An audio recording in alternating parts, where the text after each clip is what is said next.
proud, ladies and gentlemen, to officially open the Unconvention. I have the privilege of introducing my good friend, Bill Shireman.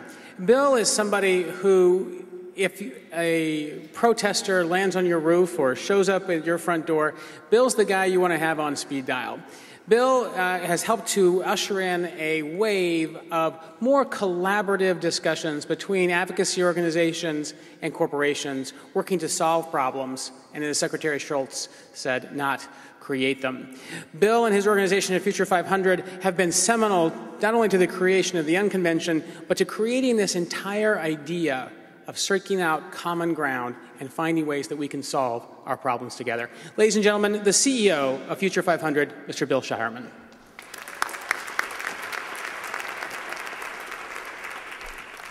Thank you very much, Richard. Really appreciate it. It was an honor for me to sit with Secretary Schultz for that discussion, somebody who has inspired me since my childhood, and we have a number of folks that are going to speak who are in that position. Others who inspire me, though, are the people that I work with at Future 500 who have been so proud to work with Sierra Magazine to bring the Unconvention portion of the Commit Forum to you this year. We all know why we need an Unconvention. America's two great political parties are in the midst of an angry divorce. And we know that every second November or so, each one of the parties thinks that they're about to get full custody of the nation. We're about to reach another point in November where we will make a decision about that. But once again, the result will not be a clear one. Both parties, the Republican and the Democrat, have a strong political base. In fact, both of them have two bases.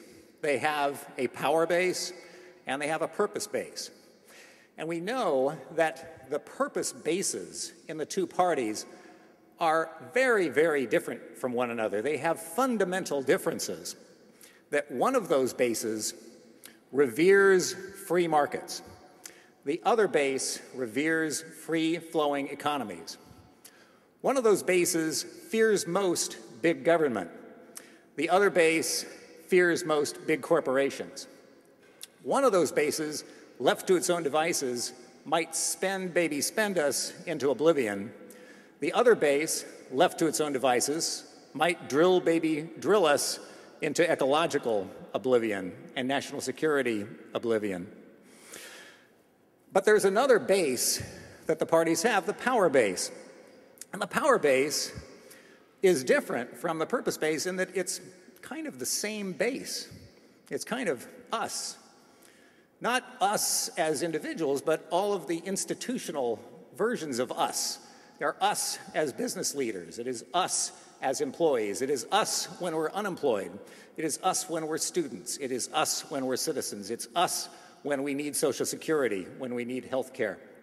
All of these us's have a certain amount of power over the political system and sometimes make it difficult for all of us to work together. If it were just a matter for us to resolve the problems between the two core bases, the base that tends to prefer government, the base that tends to prefer business, this would not be a difficult challenge. But when you add the rest of us, it becomes a challenge. So in the Unconvention, we're going to have 4 very interesting discussions for you. The first one is going to be about crony capitalism, the process by which big companies tend to lead to big government, tends to lead to big companies, tends to lead to big government, and tends to integrate those interests. Not because of a conspiracy from George Soros or the Koch brothers, but simply because of us, because we represent our interests, our institutional interests, in ways that bind those two together, sometimes in more of a backward-looking way than a forward-looking way. Tomorrow we're going to have a really interesting discussion about the dual deficits, the economic deficit and the social and environmental deficit, and how those two draw on one another. It's not a conspiracy of the capitalists or of the socialists. Again, it's us. We have battles over who is going to be subsidized more, them or us. That will also be a topic in our third session on energy security. The battles that we have that have led us to let $7 trillion in economic value slip away from the United States in the last generation because we can't figure out who to subsidize more, them or us. And then finally, we have a session on digital freedom and the capacity of a new family of technologies to bring us the high levels of prosperity in a sustainable way, if only we can overcome opposition from us.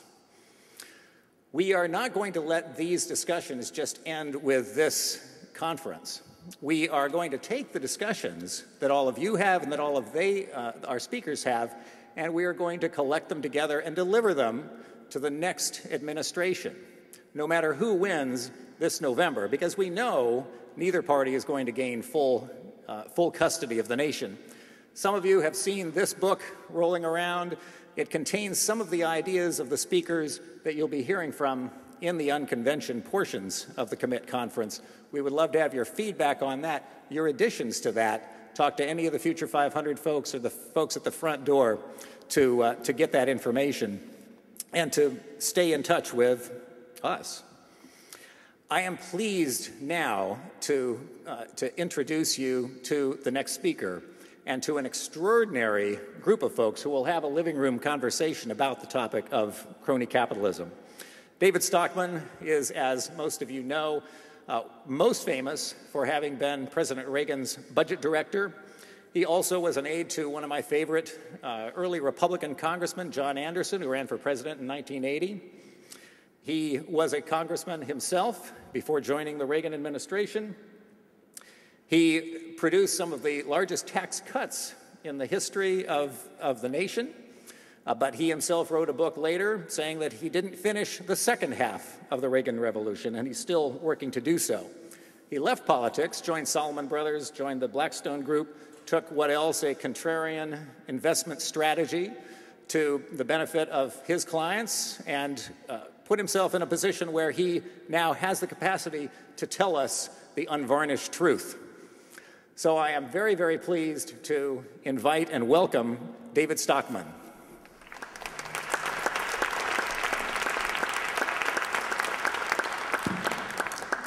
Well, thank you very much, Bill. I have a very big topic here. Obviously, crony capitalism is an immense thing in terms of trying to understand where it came from, why I think it's really sapping the vitals of both our democratic process and our free enterprise economy, where it might be going, and what might be done about it. But I noticed in the poll that we've already taken, 62% of you already think it's a huge problem, and only 17% don't. And so therefore, I'm a little bit dismayed because I'm writing a book on crony capitalism. I'm up to 600 pages already, and I'm wondering whether I really have to convince anybody or not. So what I think I might try to do this afternoon is make a few reflections on the big picture, the framework, where it comes from, why I think it's a huge, serious problem, but then table some pretty radical and hopefully thought-provoking ideas on sweeping change that we need if we're going to both recover a free enterprise economy that works for people and jobs and prosperity and the future and hope and so forth, and recover a democratic process that is not totally dominated by interest groups and money and PACs and K Street and lobbying and so forth. Now, where did it come from? I think everybody has a different answer. Some partisans think Obama brought it, others think Bush brought it, some think it started in the Reagan era with deregulation, but I think crony capitalism really got implanted in the United States with the abomination of August 1971, when Nixon came back from Camp David and announced the four evils, that he was defaulting on our obligations under Bretton Woods to pay off our international balances and closing the gold window, and thereby putting us on a course of essentially fiat floating money that has now led to the crazy situation that we're in today that I will talk about. Second, he put on wage price, interest, and profit controls on the entire economy, saying when the election's at stake, maybe free enterprise is not so important after all. He put a 10% import surcharge on everything and got in a huge nationalistic conflict with most of our allies in the rest of the world. And so, therefore, it started a process that, and then he had the bad grace, I guess I would say, to pronounce at the end, we're all Keynesians now. And what that really meant was that the government will become omnipresent in our economy through the fisc, through the monetary process, through various kinds of direct intervention like it's never been before. And lo and behold, here we are 40 years later, and I think Nixon couldn't have imagined where all this would lead, but I would say that it's led to what I call uber Keynesianism, which means that almost every one of the ideologies that motivate the debate today, the political process, are more or less a variation of the whole Keynesian proposition that the government has to manage the process of a free enterprise economy. I think when push comes to shove, the supply-siders are just Keynesians of the prosperous classes. I think we have in the Democratic Party the core of the old-fashioned kind of Keynesianism. I think monetarists, at the end of the day, who are trying to run the economy through the monetary dials rather than the fiscal dials, are ultimately Keynesian. And then most of what passes for just plain politicians in Washington, or one way or another, buy into the proposition. And I think the common notion is that what we're dealing with and why the government has become so energized, so active, so omnipresent, so involved in everything, which is really what leads to crony capitalism. But the common notion is that the free market is so inherently weak, unstable, pratfall-prone, suboptimal in terms of the results it produces, whether it's jobs or income or GDP growth, that it must continuously be nursed, medicated, stimulated, propped up, managed, manipulated, massaged, even marinated, I guess, might help. And so therefore, when you have that as a fundamental proposition, there is embedded kind of a huge notion that there is a great market imperfection built into the free market, into capitalism, that has to be compensated and corrected by the state. Now, my argument, and then we can get into some solutions, because it goes in many directions and we wouldn't possibly have time to go through all of it, but my argument is that that proposition is upside down. The real imperfection is not in the free market, is not in unadulterated capitalism. The real imperfection is in the process of government. It's in the machinery of the state.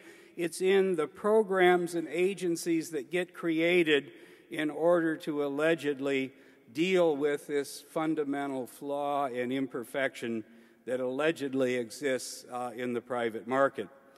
And I would suggest the reason for that counter proposition is that when you really think about it, at the end of the day, government action, government agencies, government programs always and everywhere get captured by special interests who have much at stake in terms of the outcome and therefore have rational incentives to mobilize political action committees, election resources, K Street lobbying capabilities, and on, because it's an asymmetrical proposition. They get a payoff that's extracted from the rest of the consumers and taxpayers who are going about their daily life, sleeping through the political process, as it were, and the payoff, on the other hand, of getting a defense contract or getting an ethanol subsidy or getting an auto bailout or getting really some of the hugely unnecessary education loans and grants that are propping up the higher education complex in America today.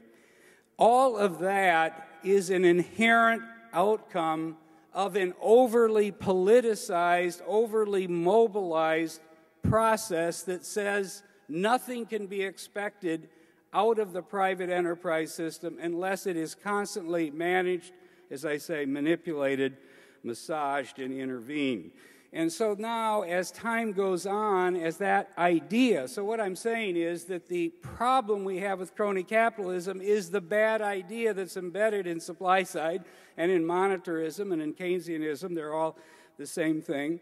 And as that bad idea has spread and become rooted in our process and in our way of thinking and in our policy ideas and arrangements, then it has only spawned the machinery that becomes self-perpetuating and makes the thing even harder to deal with, more monstrous in the way that it's embedded. So therefore, K Street, which was kind of a sleepy place when I first went to Capitol Hill in 1970, or even when I was elected in 1978, today K Street is this massive machinery of influence peddling that thoroughly dominates, infects, corrupts, if you will, our entire governance process. So we have the problem today of citizens united, and it's not simply too much money or vast money or billions or the Koch brothers or George Soros, as Bill said,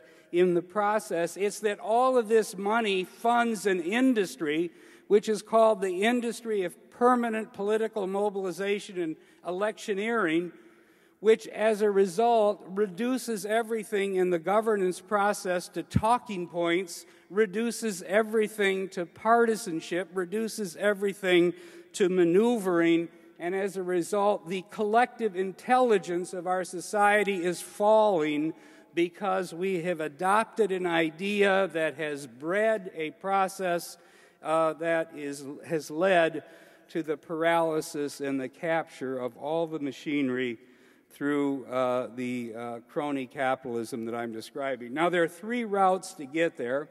I'll hit these quickly and then go through some big solutions that at least should be controversial and certainly will not be accepted by everybody. There are three routes to the Keynesian, uber-Keynesian dominance of our system, to the saturation of our system with politics and special interest and maneuvering that gets captured by the privileged few rather than the harmed and imperiled many.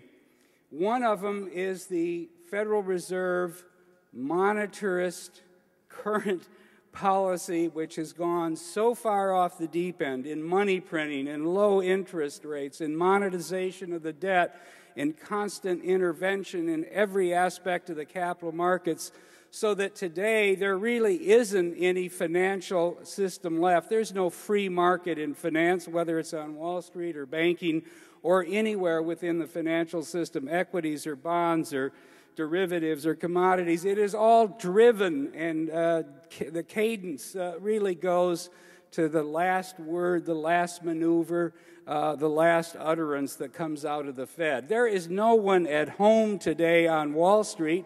There's just a bunch of computers trading word clouds that are emitted by the central bank and cause everybody to scramble for a few hours or a few seconds or a few days from one kind of trade to another. And the reason for this is the idea that our economy is falling apart. It's so weak that we have to have the Fed totally involved deeply in the whole process, day and night, implementing things that, if you think about it, are absolutely lunatic. You cannot buy half of all the debt, or 70%, issued by the government month in, year out, and expect that it's going to lead to a good place. Because if that's true, why are we working? Why are we saving? Why don't we just have the Fed print $10 trillion and drop it out of helicopters and spend 1 hour a day picking it up, and then we can all have a leisurely life the rest of the day? This whole thing can't work. They're painting themselves into a corner. I mean, the idea that you could have zero interest rates for 6 years is so radical that in 1990, if you had brought that up at a monetary conference, you would have been run out of the meeting on the grounds that you were incompetent and had no idea that in the course of human history, people have tried that a few times and it's never worked. Now, I don't want to, my purpose today is not some grand critique of Bernanke, and I certainly would love to do that, and I don't want to get started on that. But here's the point. This is why it's crony capitalism. Because the Fed has been taken over by Wall Street. The Fed is basically in the service of the huge trading operations, the hedge funds, the big banks, the J.P. Morgans, the Goldmans. In fact, most of the central banks around the world are run by Goldman, and they're run for the interests of the speculators who are involved in markets that aren't honest, that aren't real, that are totally controlled by the Federal Reserve. And so, as a result of that, you get the same asymmetry that you might think about when you think of ethanol subsidies helping the corn farmers and everybody else is paying the cost. Okay, so what do you get? Number one, you get the savers of America, and there are tens of millions of them who are being crushed because Bernanke has said that the short rate, that is the safe place to put your money, a CD is going to earn you the grand sum of 40 basis points, and that's all you deserve. And even if you saved $1 million, you're going to make $10,000 a year after spending a lifetime saving $1 million. That's what you get. You get a situation where the asymmetry causes retirees to be so positioned in such a corner that they literally are being forced to buy junk bonds or the Russell 2000 or some other speculative security because that's the only way they can make even a modest amount of income out of their savings in order to deal with the cost of living. It means that the middle class is being punished through an inflationary process in commodities, food and energy that we know has happened, and that is considered by the people who are running the Fed and all the Wall Street people who love it to be just an unfortunate side consequence. Now, on the other hand, you can see where the cost is being spread widely over innocent bystanders. There are a lot of people who are doing just fine. Do you know the carry trade is the unbelievable money minting machine, the most unbelievable money minting machine that's ever been invented? Because what the Fed is telling you, and let me just say, I was there in the early 1980s when Volcker was running the place, and every morning when the bond traders and the stock speculators got up, they had no confidence about what Volcker was going to do. They were on their toes, and they weren't taking speculative risk because if he felt it was necessary to drive up the interest rate by 300 or 400 basis points in order to bring the economy under control, that's what he did.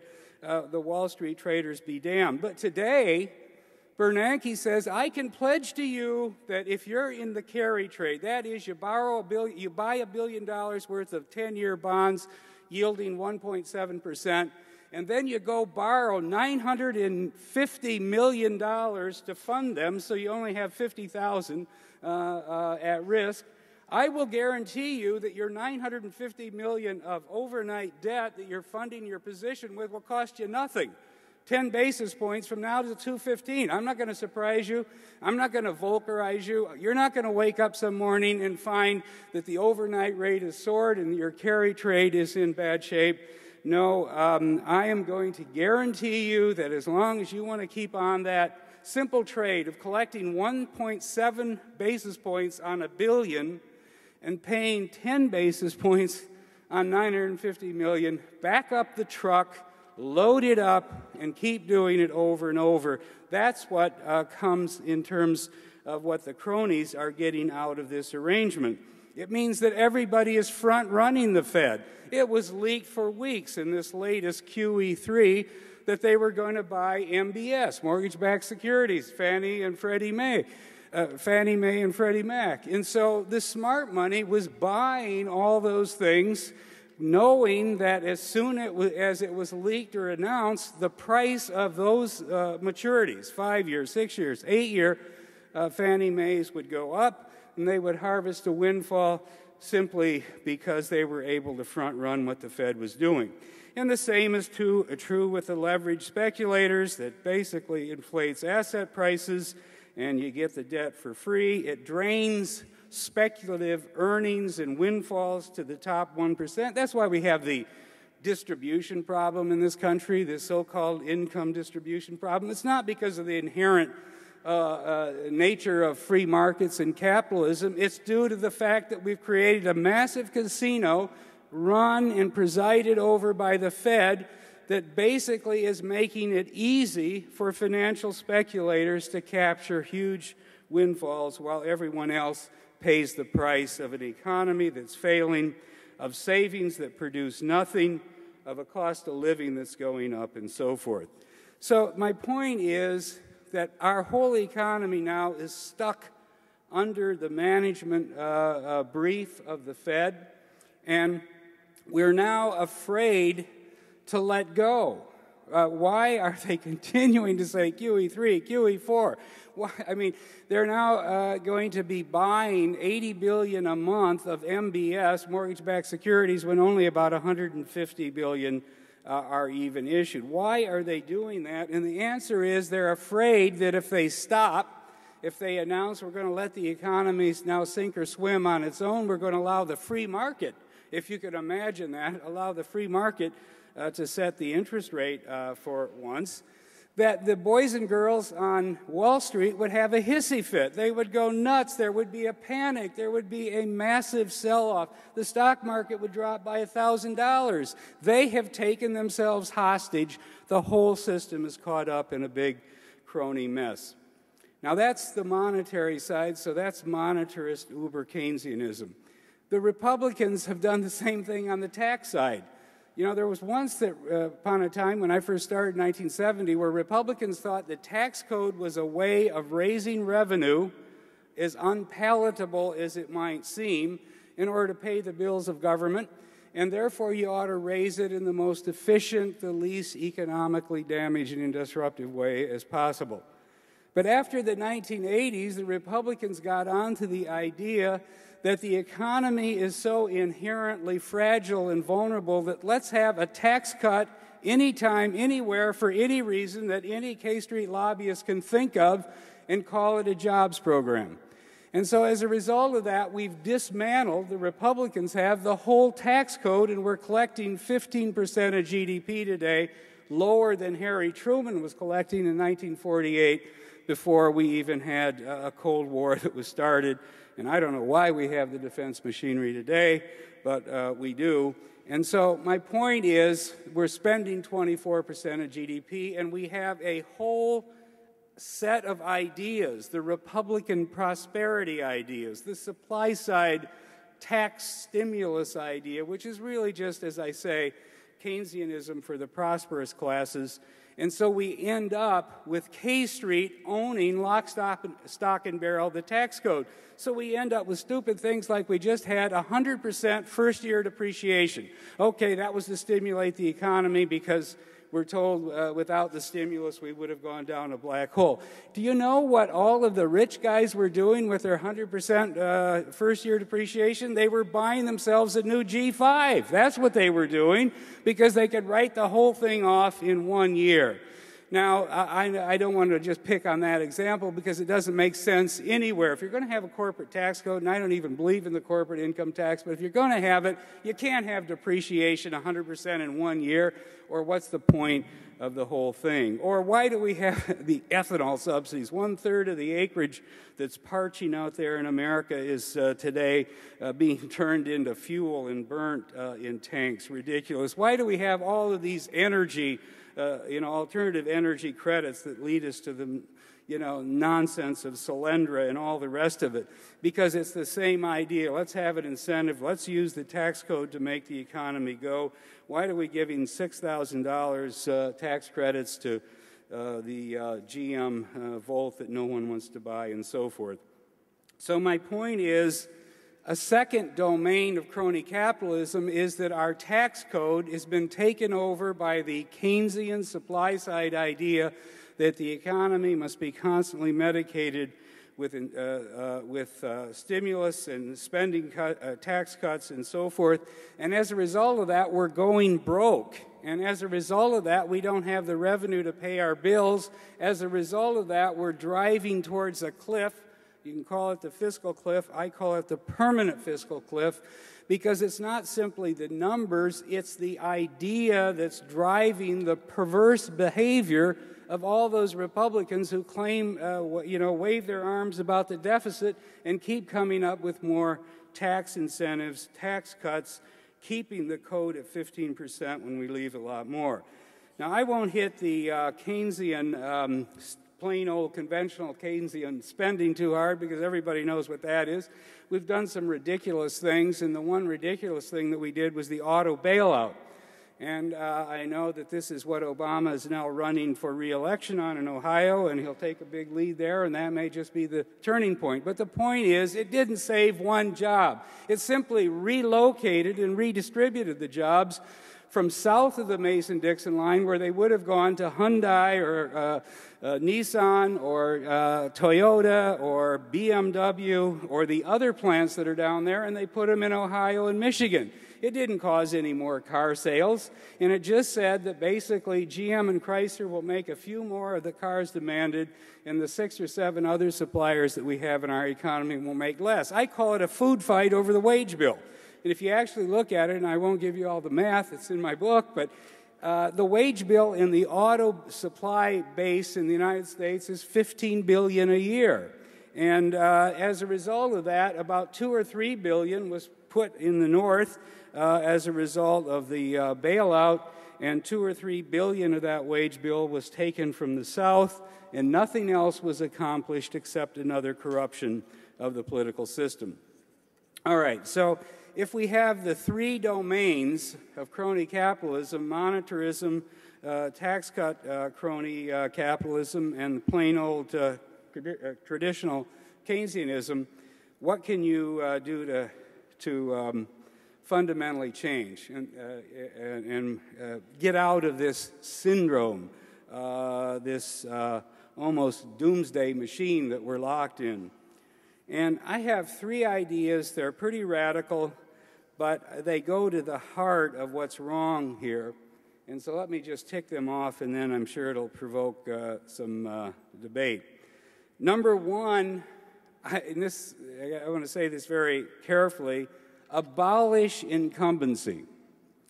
In other words, our political system comes out of a 1787 Constitution that is no longer relevant to the world we live in, and that if we basically said you get 1 term, 6 or 8 years in the House, the Senate, or President, you choose, and you can't run for re-election, that you're going to serve your country 1 time, I think it would fundamentally change the nature of the political and governing process in Washington, because as a pure physical matter, they wouldn't spend day and night trying to raise money, and as a real philosophical matter, they wouldn't spend all of their terms selling out to every interest group that comes along that may affect their re-election through votes or money.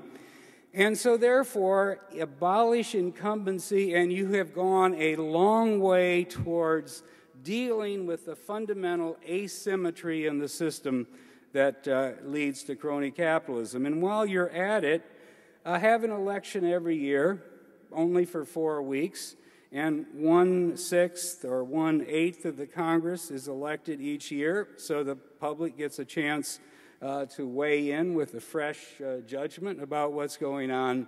And no one is ever running for re-election. No one is raising a dime. While you're at it, basically overturn Citizens United, abolish PACs, all private money other than small contributions from the political process, and pay for those 4-week only elections every year to elect 1/8 of the Congress with public money.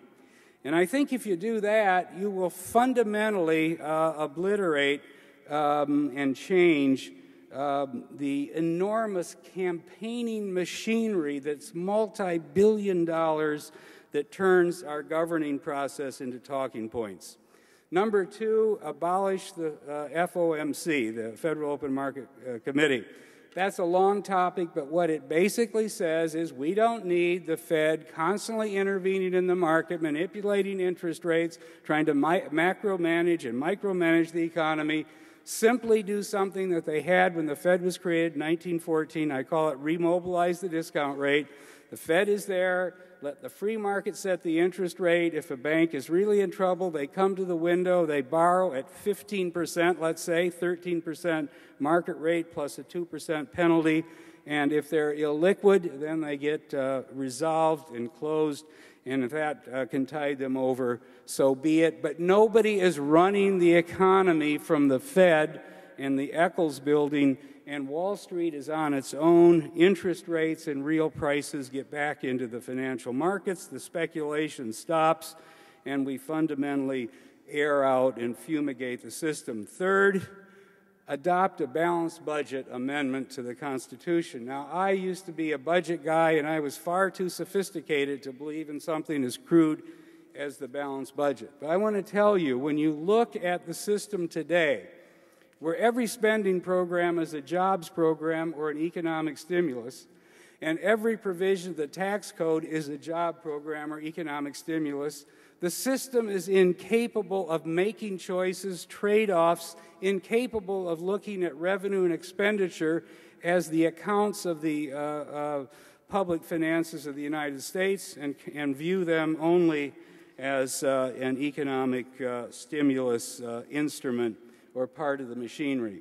So, yes, if you had a balanced budget amendment, it may be inconvenient, and it may mean that the economy can't be, stoked up and stimulated and artificially propped up.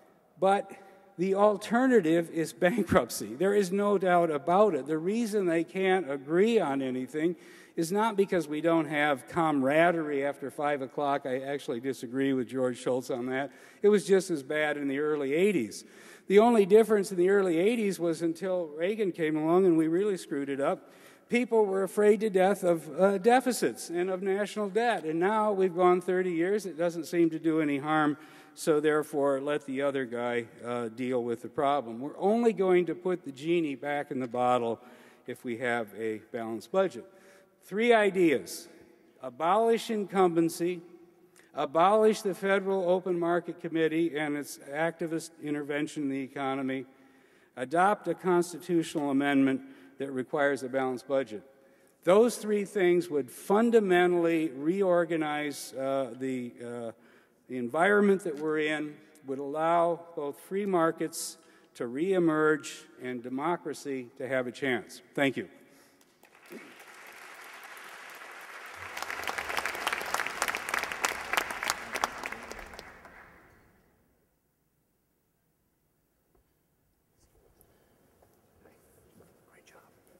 Receiving line for Terrific, terrific, thank you.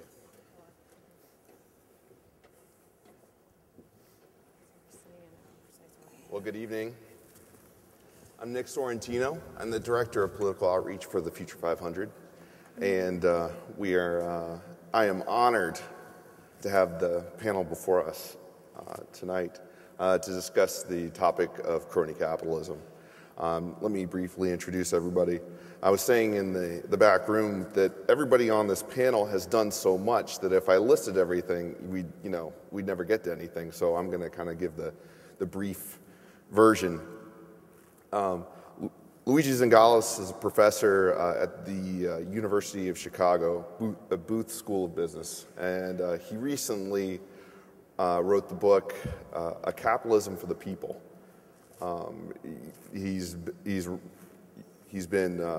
written in the Wall Street Journal, many other places, and I read him on a regular basis. I read everybody here on a regular basis when they write. Peter Schweitzer, he's the president of the Government Accountability Institute. He's also a Hoover Fellow. Susan Ox, she is She writes for The American Banker, and she is a senior fellow at the Aspen Institute, and she was a big part of TARP. So if you have any beefs about TARP, talk to her. Ed Haldeman, former CEO of Freddie Mac. He has some serious insight for us on housing. I'm looking forward to talking with you about that. And Ms. Berger, Anna Berger, formerly with the SEIU. She was one of, let's just say she broke through a few glass ceilings in her day, which is commendable. So anyway, with that, let's start talking. All right, so the first question I have, I think we'll go to Ms. Berger. To what degree should the government be involved in business? Well, first of all, I actually believe in government, and I believe that what we need government for is to do things together that we can't do alone. It's to make sure that the rules are fair and that we have a society that can work for all of us. Anyone else? I agree with that totally. I think an important word in there was limited and doing things that we can't do for ourselves. I think that was the intent all along. I would argue that we've gone substantially past limited and certainly past where government is doing a lot of things that we ought to be doing on our own. I will add the fact that you have to be careful about what the government does worse than individually. In the sense, sometimes I do agree that there are things that the government does better, but I also agree that there are a lot of things the government does worse. And so whether you want the government to intervene is a balance between costs and benefits. I think the other thing I would say is that when government is involved in the private sector, and there are certainly legitimate reasons to do that, we have to be very cautious and be concerned about issues like regulatory capture. I think one of the big myths in Washington is that big government and big business are rivals and they're enemies that are sort of locked into this battle. I think actually a lot of the regulatory things, I would argue like Dodd-Frank, you actually have a big financial players that by and large agree with that legislation. It's the smaller competitors that are at a big disadvantage. So I just think we need to be very careful when the government is involved in the marketplace in legitimate ways to really try to dig down what is going on, who's really pushing that, and who's going to benefit from those government policies. Susan? Well, and one of the challenges I think we have is that often you only get the political will to regulate something when there's been a crisis, like the 2008 financial crisis. And then regulators in that frame of mind have no incentive to underregulate. They only have incentive to overregulate. And I'm not saying that I think Dodd-Frank was overregulation. There are a lot of parts of it that I think are very good and will be helpful. But the challenge is, if we can create the political will to have good, moderate, thoughtful regulation all the time, it would take away that incentive, but that's a really hard thing to accomplish. So generally speaking, do you guys think our society, America today, is overregulated or underregulated? I would say it's badly regulated. Okay, that's an interesting answer.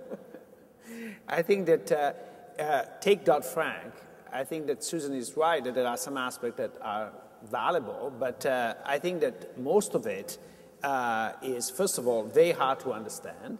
It's 2,400 pages, and mandates to 67 studies and further regulation. So basically, no human being except a full-paid lobbyist will read what is in it. I think that we should have regulation that is so simple that even congressmen can understand it. And it's not a joke, because Nancy Pelosi, when she passed the Obamacare, she said, we need to pass it to know what's in it. So I think that having this limit is not just for congressmen, but it's for individual people. I think the only balance we have is sort of people's control over what is done in Congress, and this control is only possible when things are extremely simple, at the cost of being inefficient. I think that the separation between commercial investment banking, Glass-Steagall, is inefficient.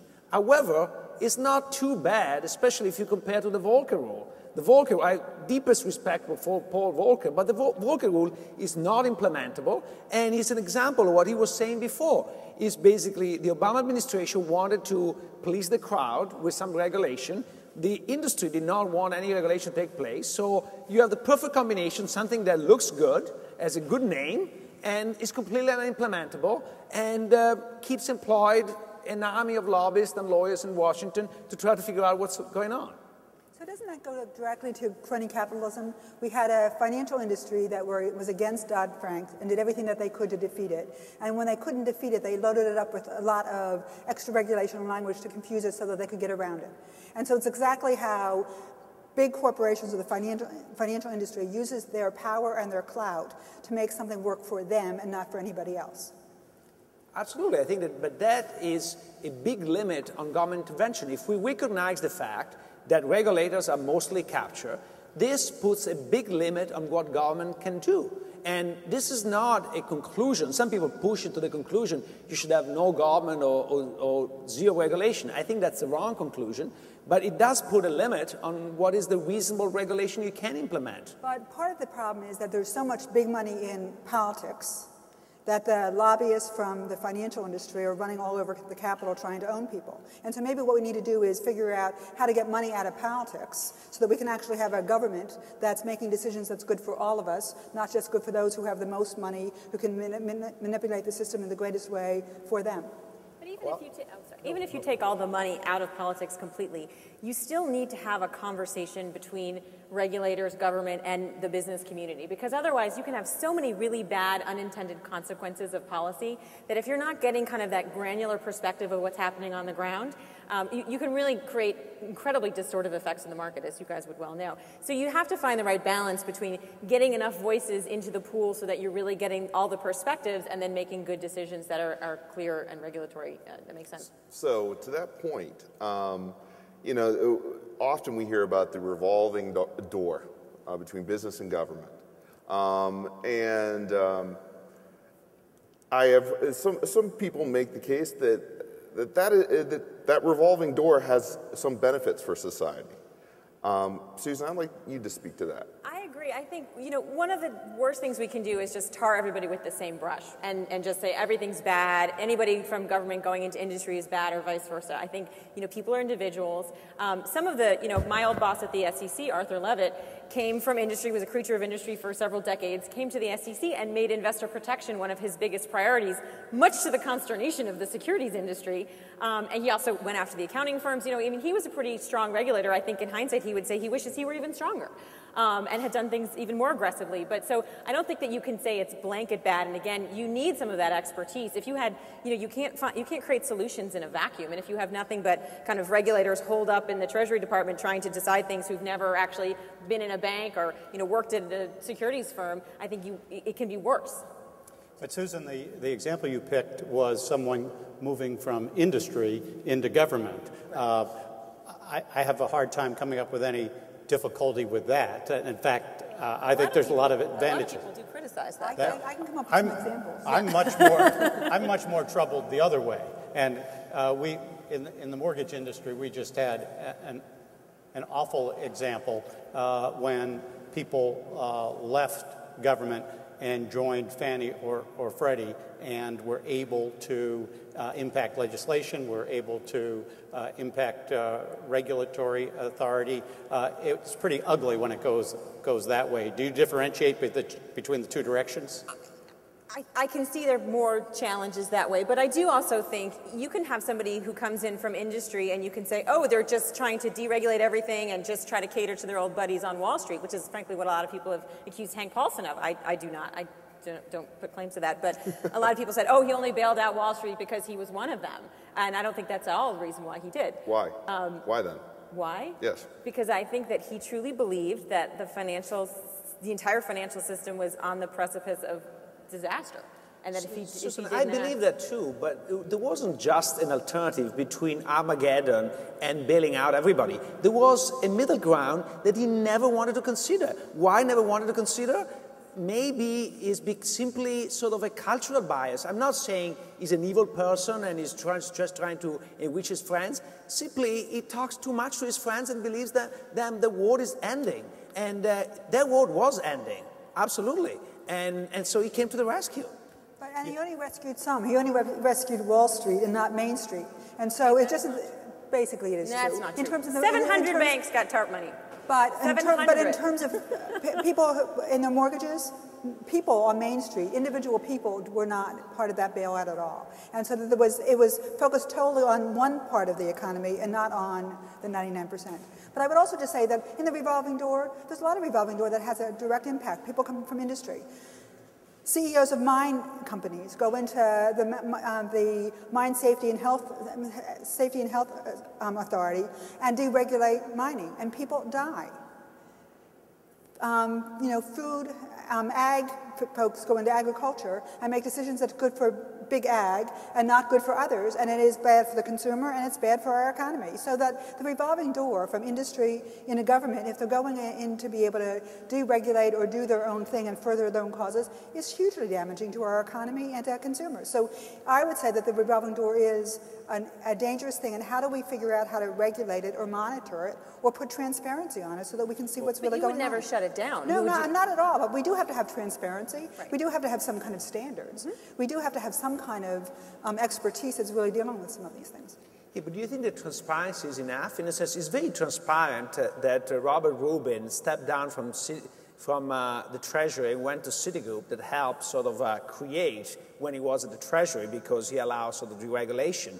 And he paid no consequence of that. Now, I'm not saying legal consequences. Everything he did was legal. But from a social point of view, I think that what he did was not good. But he's sitting on the board of trustees of Harvard Corporation. He's considered like a great man. And nobody sort of criticizes him. So even if there is transparency, I think what you have to create is also awareness. Because most people are happy with it. They don't complain. All right. Well, let's talk about when laws are broken. Because we are 4 years into the financial crisis. It looks like it's going to continue on for a good while here. We're settling into the new normal, as Mr. Al-Arian has referred to it. And yet, aside from Mr. Madoff, no one's gone to jail. Why do you think that is, Peter? Well, first of all, I'm not an attorney, so I don't want to pretend that I'm a legal expert. But I have some views and theories on that. I do think that if you look at the financial crisis, you certainly had people that were making risky decisions and risky choices, and that's just a consequence of what they do. I also think, though, that there's evidence that there was, in some instances, criminal fraud that took place, meaning that people were clearly misrepresenting investments. They were purporting them to be something that they were not. There were certainly financial institutions that were, for example, selling mortgages to Freddie Mac and other government entities that claimed that they were much more secure than they were. And I think in those cases, again, I'm not an attorney, but you should look at criminal charges. The question is, why have none been brought? One of the theories is that the system couldn't take it, and that it would destroy confidence in the financial system if people started going to jail. I actually think it's the opposite. I think confidence would be restored because people had this sense. I think it is largely a cultural problem. Part of that is, if you look at the current Justice Department and you look at the top 4 or 5 justice officials, none of them are recent prosecutors. They're all white-collar criminal defense attorneys. They all come from firms that represent large financial actors, whether it's large banks or large investment houses.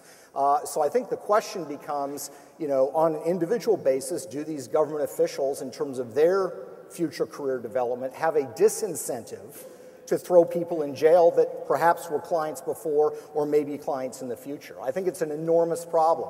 I think, honestly, that until you get an absolute accounting in terms of individual responsibility, there is going to be mistrust of the financial system. And by the way, I don't get the idea that we had regulatory failure in 2008. There were plenty of laws and regulations that were violated. So the solution is to create a bigger regulatory environment. I think the problem is with enforcing laws and regulations, not with creating new ones. Anyone else? I say send them to jail. What's that? I say send them to jail. Send them to jail. Okay. Yeah, but I think the real issue is why it hasn't happened. It seems to me that attorney generals have a huge political incentive to enforce and put people in jail. We sometimes on our side are critical of AGs for doing it for headline purposes. So we got 50 of them out there, presumably seeking headlines. I've worked with the SEC, and we have really, really capable, smart people on the enforcement side down there that I have tremendous respect for, who are working incredibly hard. I think part of it is really a tough standard of proof, particularly to get the senior people who were fairly much removed from the day-to-day decision making, perhaps. I think those are all legitimate points, and again, I don't have a legal background, but what is striking to me is that there's a financial crimes task force that the Department of Justice has that's coordinating these things. You can actually go to the website and see who this task force is going after, and literally they have people that are rigging homeowner association condo elections in Las Vegas that are facing 6 years in jail. You have people that were, inflating their appraisals of a couple of pieces of residential real estate that are facing jail. It just seems to me that there is this huge disparity, and that I would argue that there are people in Wall Street that are too big to jail to go along with too big to fail. What I don't understand is with Sarbanes-Oxley, I mean, weren't CEOs supposed to be held accountable? Correct me if I'm wrong, please, CEOs and other people? No, we sign off on every quarterly statement, absolutely certain, and as does the CFO. And I have to say, as somebody who has sat through that many quarters, people take it very, very seriously and do worry about the ramifications of that signature on the 10Q and the 10K. It's taken very, very seriously. Luigi, I'd like to ask you on that. To what degree have recent regulations, Sarbanes-Oxley, Dodd-Frank, chased business out of the United States? I think there is a huge debate about this. There is no question that, for example, in the IPO business, we have seen a dramatic reduction of foreign IPOs and even domestic IPOs since the beginning of the new millennium. And a lot of people attribute it to the Sarbanes-Oxley. I think that it might be the straw that broke the camel, but the reality is that I think the rest of the world has become much more competitive vis-a-vis the United States. And so what was the very attractive market, you could afford to have heavy regulation here because everybody wanted to come here anyway. Now people are much more reluctant. And the problem is even within the United States, if you think about the private equity market and the public market, there's a huge segmentation because the public market, if you want, is overly protected, but the private market is overly opaque and non-protected, and the gap is huge. So one of the big risks moving forward is that you have a market for rich people where anything is allowed, and then the market for the rest of us that maybe is overly regulated, but not enough that you cannot dump the Facebook stock, but enough that is very costly to trade. I think the combination doesn't seem to be right. But there's also, to follow up on that point, there's the challenge of how do you deregulate something in an appropriate way to help foster growth and innovation, but not take away some of the consumer protections that we have in the Jobs Act that was just passed, which is sort of a misnomer in its term, but it allowed smaller companies to raise capital more easily in the private sector or doing crowdsourced kind of funding and not have to register with the SEC and file all the documents. But a lot of people on the consumer protection side went nuts because they said, you're completely gutting all these things we've put in place to protect people from, fraudulent stock purchases or bad financial statements and all those other things. So it's really, you have to be careful to find the right balance if you want to help kind of promote growth, but you don't want to strip away some of the good things that we've put in place. No, absolutely. But what I'm saying is that today there is too much of a gap between the private equity market and the public market. And the way you do it is you sort of decrease one and you increase the other. You want a bit more regulation in the private equity market and at least a little bit less in the public so that the gap becomes narrower. All right. Well, there are two more things that I want to discuss, and Peter has a TV engagement, so we'll have to let him go. Thank you very much, Peter.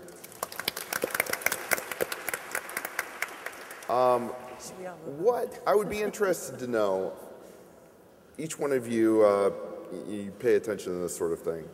When Mr. Bernanke came out and introduced QE to infinity, what was your reaction?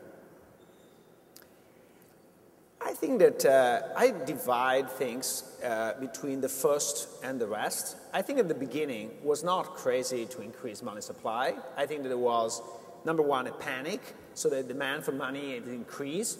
There was a reduction in lending that slowed down the multiplier. So I think that increasing the supply of money in that moment was reasonable, and in fact had quite a big effect. Moving forward, my concern is that it does not have a lot of effect on the GDP and growth, etc., but it anesthetizes the budget problem so that the politicians don't see that there is a big wall at the end of a tunnel, and they are like running against that wall. So when do we hit that wall?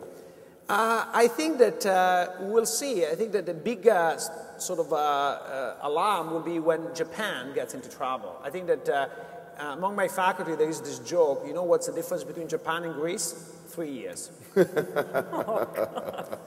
Oh my. So Nick, go ahead. Yes, no. I felt it was a big mistake, and I thought it was a result of where we are in the election cycle, and that it was going to result in asset bubbles. And like Luigi, I thought that what the Fed and the Treasury did in 2008 was sensible.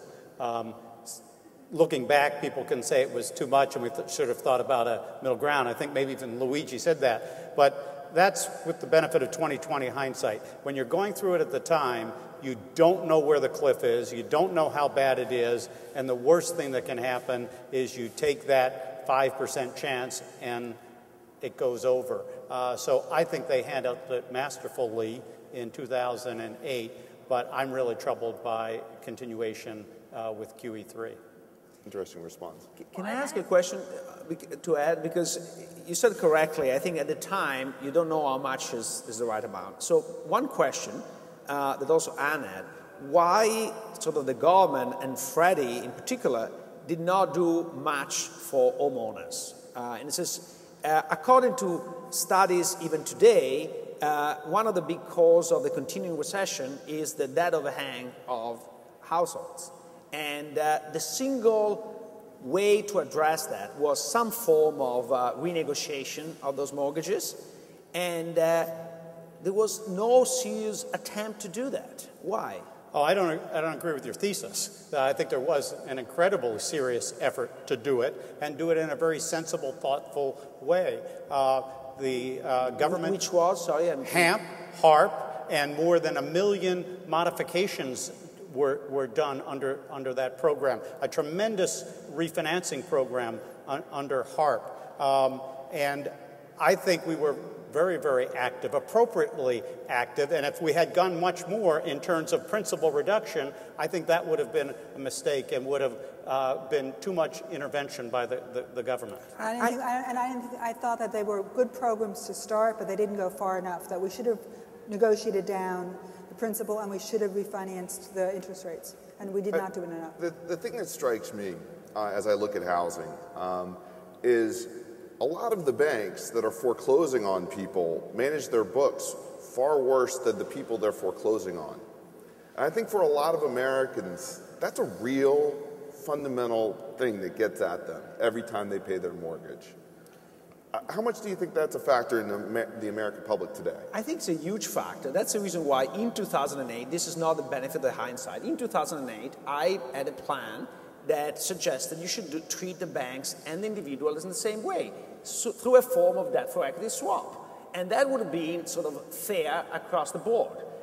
This was completely ignored, and I disagree with what Ed is saying, because I think the help you gave, gigantic help to people like me who refinance and at a very low rate, but if you were really underwater, which are the people you really want to help, those people got nothing. In fact, they saw the other guys refinancing at a fantastic rate, and they got stuck. So I'm not so sure that the reallocation was given to the right people, the people most in need. So you think there should have been an active principal reduction program? Absolutely. There was de facto a principal reduction program for banks. I don't know why you didn't have for this, especially for people that did not sort of take too much risk. They simply bought the house at the wrong time. Yeah, so Luigi, how are you going to pick out those people who just were well-intentioned people who bought the house at the wrong time versus those people that bought 4 houses, or those people who bought too much house and people who put nothing down? How about those people who did the home equity loans? How are we going to differentiate between the good people and the bad people? If your house prices in your zip code drop 30%, it's not your fault. Is sort of an extreme market movement, like was an extreme market movement for toxic assets, and people intervened to try to rescue the banks. So why to save the banks and not the individuals in that situation? And today, we have very regional and even zip code level indices that allow us to just go in the areas that have been hit the most and not across the board. But many of those people, even in those depressed zip codes, were people who took their equity out of the home and took it down to zero so that they could do a vacation. Yeah, but a lot of the managers of the banks... Generally speaking, that's not why people were refinancing their homes. They were refinancing their homes, and you can look at the data, because they had a medical emergency, they didn't have health insurance, because... In many cases. Many cases, because their kids they were trying to put their kids through college, because they had lost their job and they were trying to figure out how to keep their families going. It wasn't that they were refinancing and taking it down to zero. No, but the cash-out refinancings was actually a much bigger portion than... But in terms of the people that we needed to figure out a solution for, to figure out how to draw down their principal and refinance their debt, they were all left out in the cold. All right. I think my point is it was very hard to differentiate those cases, is my point. Okay. Obviously, a point of contention and frankly illuminating on all points. One last question for you guys, and I'm going to start with you. Your background is in labor. That's what I understand. It is. I'm going to give it to you first. Were the bailouts, the bank bailouts and the auto bailouts, worth it if it fundamentally undermined the American economy? And you don't have to accept my premise. Well, I don't accept the premise. But first of all, I just think that we're missing a whole, if we're talking about crony capitalism, we're missing a whole other section of crony capitalism, which I just don't want to get away from. I mean, because the reality is big money is buying our government. For sure. And is building the greatest inequality in our history since the Great Depression. And somehow we have to address that. So I just want to give a couple of examples coming out of the labor experience. Because I spent, I grew up, I was born in 1950. 1 in 3 workers in the private sector were in a union then. And from 1947 to 1979, we had the greatest prosperity that this country has ever seen. The bottom 20 and the top 20% of people all grew. We had high unionization, high regulation, and profitable economy, and the greatest middle class that this world has ever seen. Attacks on the labor movement, attacks on regulation, the deunionization of our country. If you trace prosperity and inequality with the density of the union movement, you'll see that as the union density fell, so did prosperity and so did the middle class. And who was at fault for that? Corporate cronyism. Corporations buying government and trying to deregulate and deunionize the country. And right now we have the Koch brothers as the perfect example. The Koch brothers, who have been using their millions and tens of millions of dollars to try to buy government, to try to buy election, are now dumping money in California to support an initiative that will take workers' money out of politics.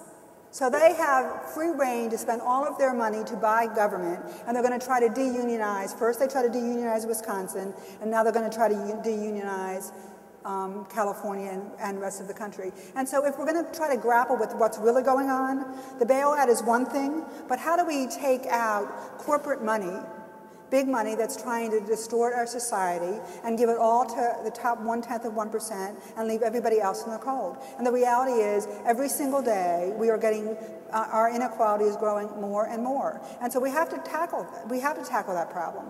I actually, some of the points that were made earlier in terms of the big money in politics needs to get addressed. It is how corporate cronyism undermines our society. And so we can talk about the bailout, we can talk about other things, but how do we talk about that one? Because I think that if we could do that, if we could turn back Citizens United, if we could have public finance of elections, if we could put transparency on it, we would be in a much better place. And I think that is absolutely right on. I mean, that is something that needs to be addressed. One of the things that I find interesting, and I think this is an important point too, is that labor contributes a lot of money to politics as well. Is that the same? Well, first of all, our workers, in my union, people who, we give money to politicians, we give money to politics that individual people decide to do. It's not coming out of their dues. They check off a thing and say, I want money to go to politics, because they're janitors, they're nursing home workers, they're home care workers, they're workers that have no voice, no money on their own, and they want to be able to have their voices heard. They want to be able to talk about education. They want to be able to have a collective voice about fair pay, fair hours, and all of that kind of stuff. And the only way that they can be heard is if they do it together. We use that money oftentimes by getting workers involved and going to meet with their legislators to talk about what the critical issues are. I think that workers should have a voice in our society. That's why, and they should be able to come together and express their voice collectively. It's different when corporations, which are taking some of the money out of our pocket, use that money against us. And sometimes, in some instances, with the publicly invested firms, our union money, workers' money, which are in pension funds, are going into corporations that are then turning around and using that to buy government against the people. It is not right. And you know what? What I think is interesting about the issue of crony capitalism is that you can come at it from different places. Labor sees it one way. Perhaps the more free market-oriented people see it another way. But we know there's something deeply wrong. And it's something that we need to address as a society. And with that, I'll say I appreciate you guys taking the time out to participate in this discussion. I think we all learned a lot. I know I did. Nick, we have time for questions from the audience. Excellent. Oh, there we go. I don't know, I'm just going to throw this out to the panel, but we've had a Congress since the post-crisis, and they have not dealt with taxes or cutting government, and it's now going into the fourth year. I mean, do you see that as an indication that the system isn't working? I mean, we set up a super committee that was supposed to resolve that in the last session, and nothing happened. They were trying to create a bipartisan approach to it, but nevertheless, we look at China, which just vaulted over Japan as the second world's largest economy. There are 10 years people are saying before they reach us as an economic superpower. We are the world's largest superpower, but do you think the system's broke? It needs to be fixed? I mean, what are your thoughts? I think we need to be careful to differentiate between cronyism, which I would sort of characterize as favoritism, undue influence, or decisions made because of kind of relationships as opposed to kind of facts or societal good, and ideology. And I think that there are people in Congress today, I specifically mean the Tea Party, but there are others as well, who I don't think that the Tea Party is bought and sold by corporations. In fact, they rally against crony capitalism a lot. But they have an ideology that is dead set in a lot of places against collaboration and working together. And in fact, as we saw last year, they were sort of ready to take us over a cliff in terms of the debt ceiling rather than compromise. And so I think while money is a huge problem, and I think, a lot of what Anna said I agree with as well, but I think we have to also acknowledge that there are strong ideologies at work here too, and that people bring their own bias and their own ideology, and that they are a lot of times unwilling to compromise, and sometimes proudly so. So we should, make that distinction. Well, so my question to that is, we have a government that has expanded and continues to expand every single year, and cronyism continues to expand every single year. Actually, the Obama administration is a smaller government than the Bush administration. But. We'll have to agree to disagree on that point. But is there a place for people to say enough? Is that a reasonable stance? Well, so first of all, I think that we're missing a whole point. So I think that we have a different problem. We have a crumbling infrastructure. We need roads, bridges, electric grid, high-speed rail, clean water. We need to rebuild our infrastructure. China does it, other countries do it, we don't do it. We need a long-term industrial plan. We need to figure out how to invest. And government, from my perspective, is what we do together for the long term. And I would say that one of the problems with Congress is that they're not thinking about the long term. They're not thinking about investing in our society, which is important for our growing economy. And I think that that is the biggest problem. We need to actually create jobs. We need to put people back to work, and we need to do it in a way that is about the long-term good for our society as a whole, which is good for business as well. But I think the points that you make support the question that it is broken, because we've made no attempt to solve those infrastructure programs. We've made no attempt to solve the deficit problem. We had a year in this country where the estate tax just disappeared because they couldn't come up with an answer on the estate tax. Freddie and Fannie have been in conservatorship for 4 years and 1 month. At my company, we had 6,000 people who were put into conservatorship in September 2008, and they've had no job security for over 4 years because we can't come together to make any kind of resolution of that issue. I totally support your point of view that it is broken down there. I think we have another question. Hi, Bob Nash, Artemis Acquisition Corp., a public reporting company, waiting for our symbol with FINRA. 2 years ago, we started a self-offering because we didn't have the $3 million to hire the Wall Street underwriters to go public. Just as soon as we get enough money to pay all the audits for the CPAs, the Qs, and the Ks, and then the SEC attorney, by the time we get it filed, we're chasing the tail like a dog, because by the time SEC receives it, then they're saying, okay, now we need the next quarter updated. So we just went around it and ended up buying a shell that's already approved, and now we're just going to get our symbol. But my question is, you mentioned job creation. Right now, the Jobs Act, which was signed in February, the new language hasn't even started to be written because we're in an election year, I guess. So, you know, how can small businesses go public if they don't have the money to pay the insiders on Wall Street, get the job creation going? And then there was the comment earlier that someone said, you know, you have to protect the investors from buying bad securities. Well, that's what the audits are for. People have to be held responsible. You know, the Edgar system for communication, computerized communication to the SEC, maybe we need to step it up to where companies have to report every quarter their financials, not a yearly Q or K. And Enron would have been maybe stopped, you know, before it got started. So I guess my question is, where are we going with the Jobs Act? If Romney gets elected, it gets squashed. If Obama gets elected, it goes forward. Do any of you have any comments on that? All right, I think there are two pieces to that question. If you could address the IPO question.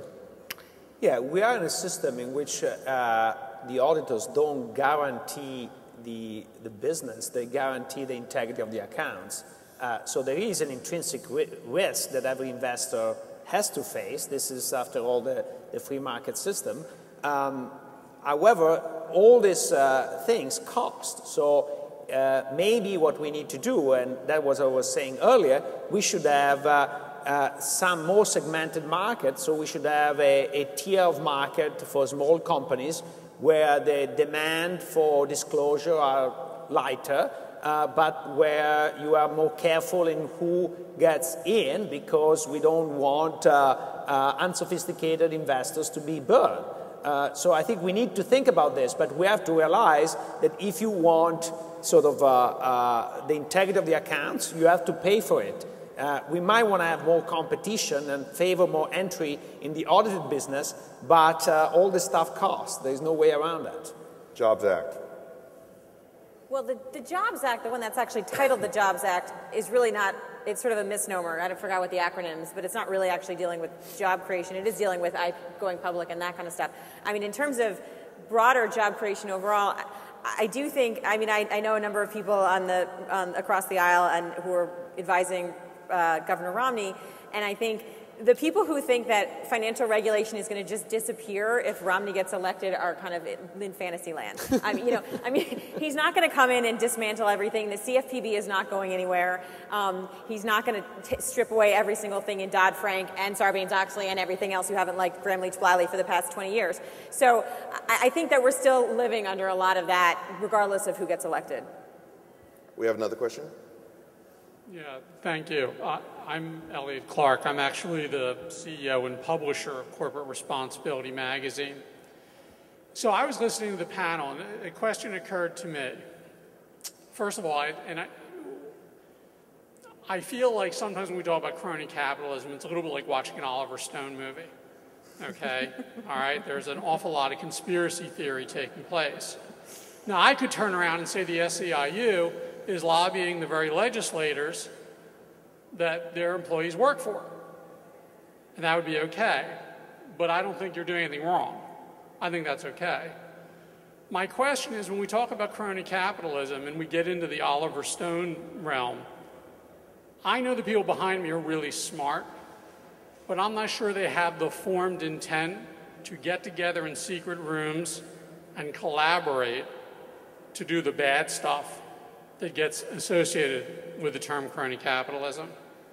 I agree there's revolving door issues. So my question is, am I being naive in thinking that they're not secretly, and I know you may be thinking about it now that I've suggested it, but secretly collaborating to destroy the economy, to screw the workers, to screw the homeowners, that there really isn't this formed intent? Why am I naive to say that? I don't think you need... Let me speak to that one, because I think you are naive. And I'd encourage you to read a book by Gretchen Morgenson called Reckless Endangerment. And it is a playbook on how to do crony capitalism. It involves the two GSEs, Freddie and Fannie, and it talks about a playbook. And what was done there is embarrassing. And it was a revolving... Have you read the book? Yeah, and you don't need a lot of conspiracy. I think it's simply pursuit of self-interest brought to a different level, which is the political level. I think that the biggest problem is that the conservatives traditionally thought that lobbying was good because it was getting the government off the back. I think lobbyists have learned, and now lobbying is not just getting the government off the back, it's getting the government on your side to do all the things you want the government to do. And that the book is exactly an example of how sort of Fannie and Freddie were capturing the government. They weren't pushed by the Clinton administration to do crazy things. They were capturing the government to do what they wanted. I think that there's also a strong level of subconscious bias. So it's not this sort of snidely whiplash kind of in the back room kind of cooking up nasty deals, but I do think that people can, you know, whether it's because they have social relationships with certain lobbyists or certain members of Congress, and you start to develop relationships. It's the nature of people to develop relationships and start to build trust and respect, and that you sometimes don't realize that that can be influencing a decision that you're making. And so I think that's actually more difficult to police and a more insidious problem, but I do think it's real. Susan, how about hiring spouses of congressmen? How about opening regional offices in every critical congressional district? How about the size of PACs? So you're saying it's more deliberate than what I'm saying. I viewed what went on as pretty deliberate. I'm thinking of people inside government in terms of how you're dealing with, even when you think that you're making a good conscious decision that you might have. Or having Vice President Cheney meet with the oil industry about environmental standards. Sure. Or deregulation. That would be a good example. And on that note, I think there's plenty more to talk about, and I hope that perhaps you guys will join me again sometime. I totally enjoyed it. Thank you very much for your time. Thank you. Thank you. It was great to be with you.